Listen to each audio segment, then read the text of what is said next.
Folk psychology, the starting point. Folk psychology comprises the everyday intuitive theory of psychology which people instinctively employ when interacting with each other. Whenever we try to think about consciousness, either individually or collectively, we are initially going to be trapped within this particular set of concepts. This entrapment within an intuitive conceptual system is true of the study of consciousness in a way that's not true of any other research topic. Folk psychology can be called the starting place for thinking about consciousness for the following reasons. If randomly asked for their ideas about consciousness, folk psychology is the framework of concepts within which the average person who has never seriously thought about or studied the subject would begin their reflections. Folk psychology also stands for the sociocultural, historical, traditional, conceptual framework within which communities, cultures, societies, and civilizations deliberate and theorize about consciousness.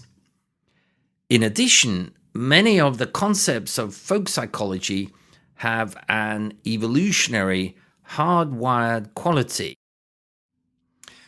So, what does folk psychology have to say about mind and consciousness?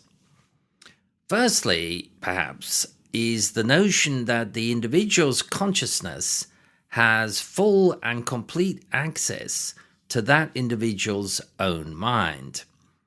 In other words, everything in the mind can and possibly has been in consciousness, and that there are no areas of the mind which cannot be easily explored and fully comprehended by that individual's consciousness.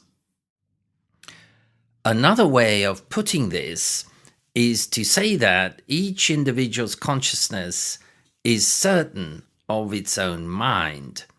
It has privileged access to it and knows better than any other observer what's going on in it. Another defining principle of folk psychology is the notion of the autonomous conscious will. Each individual consciousness is fully aware of and in control of all the behavior emanating from his/her mind and body. Key to this notion is the idea of the fully competent autonomous self with completely adequate information to be the causal source of all actions emanating from the mind and body. This self is morally responsible for the thoughts produced by its mind and the behavior produced by its body. Daniel Dennett has devised a metaphor called the Cartesian Theatre to represent this key idea in folk psychology. This picture illustrates the Cartesian Theatre. As you can see, the idea is that all incoming sensory information is fed to a single control center in the brain, where the self can perceive it.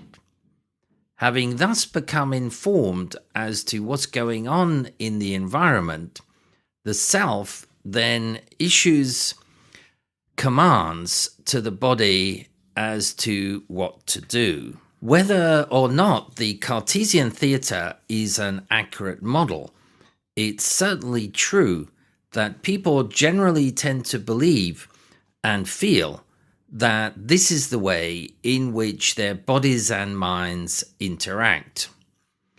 Daniel Wegner has suggested that even if the conscious will is an illusion, we believe in it because we experience an emotion of authorship when we are in the process of carrying out an action.